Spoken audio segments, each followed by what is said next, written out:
Jamen, velkommen til. Så jeg snakkede sidste gang om, at jeg forventede, at sølv ville komme ned og ramme $50, fordi der var en masse short positions i COMEX.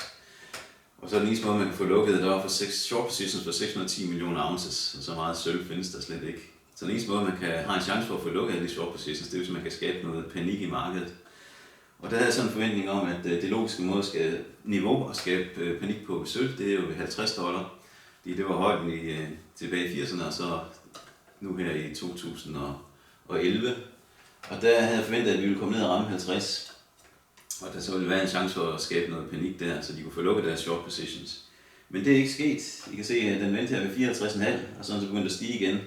Den her blå linje her, det er sådan en downtrend, vi har haft her det sidste måneds tid. Men der er den så brudt betydeligt igennem her på det seneste her i går og i forgårs.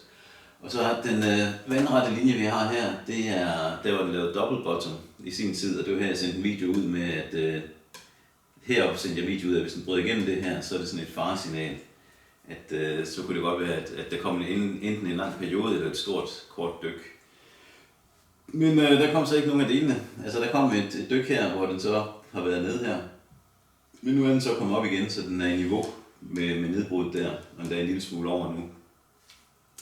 Så det jeg har gjort, det var, at jeg solgte lidt her, inden den dykkede. Og så det har jeg så købt tilbage igen her, da den så lavede den her stigning her. Så jeg er fuldt investeret igen, fordi at jeg tror, vi starter på en ny cyklus. Jeg snakker om, at der var nogle halvårscykluser, og så her i august måned, måske i starten af september, måske i slutningen af august, men det kunne rykke lidt fra side til side, der vil der starte en ny halvårscyklus. Og nu er vi i august måned, og vi har brudt downtrenden her, og vi er over det niveau, hvor vi lavede double bottom. Så det ser rigtig positivt ud. Så jeg tror, vi er startet på den nye halvårscyklus her. Det er lige starten af cyklusen, vi er i gang i her.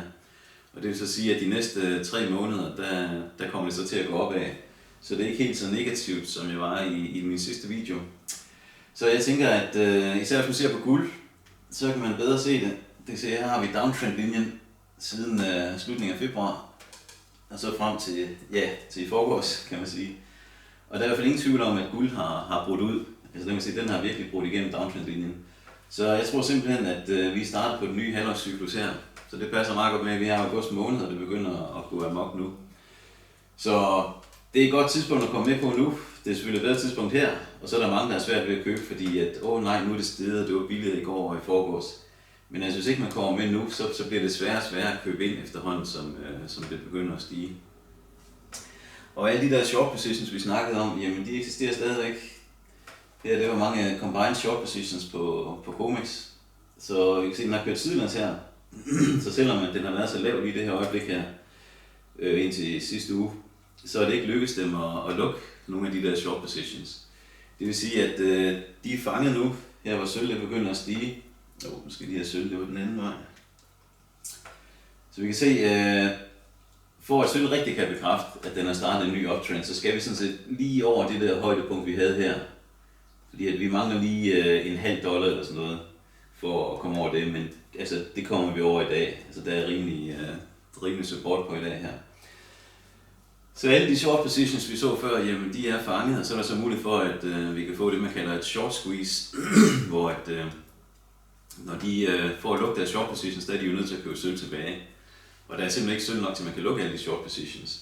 Så det vil sige, at der har været sådan lidt undertrykkelse af prisen, manipulering med prisen. Og det kan være, at det holder op nu her snart, fordi at der er ikke sølv nok til, at alle kan få lukket deres short positions. Altså så kan man selvfølgelig bruge papirsølv. Det er jo et papirmarked, hovedparten af det. Men man kan sige, at det vil uundgåeligt føre til meget skarpt stigende priser. Altså hvis først der kommer et short squeeze, så kan priserne eksplodere fuldstændig. Og så er det dem, der går i panik først og forsøger at lukke deres short positions først. Det er dem, der overlever og slipper ud med skinnet på næsen.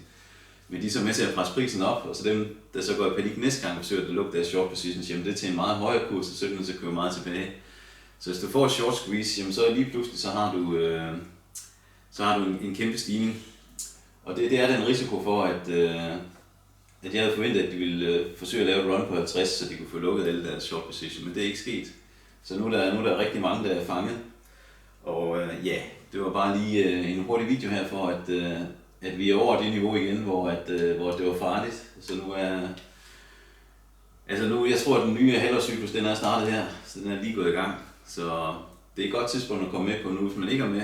Og hvis man har gået lidt i panik, som vi var nogen, der gjorde, og så har solgt lidt ud for ligesom at have lidt krudt til at købe billigere, jamen så er det også et godt tidspunkt at købe tilbage på nu. Det er så ikke investeringsrådgivning, det er bare sådan som jeg ser tingene. Så det tænker jeg lige, at jeg ville lægge ud, at jeg havde godt nok håbet, at den ville ramme 50, fordi at så ville det se ud som om, at jeg vidste, hvad jeg snakkede om. Men en gang imellem, så er man også nødt til at forholde sig til virkeligheden. Og virkeligheden lige i øjeblikket, det er, især hvis man kigger på guld, at der er ikke meget tvivl om, at den er brudt ud nu. Så det gælder bare om at holde fast, og så er vi tilbage til de gode tider igen her snart. Så det er jo dejligt. Det var det. Hej.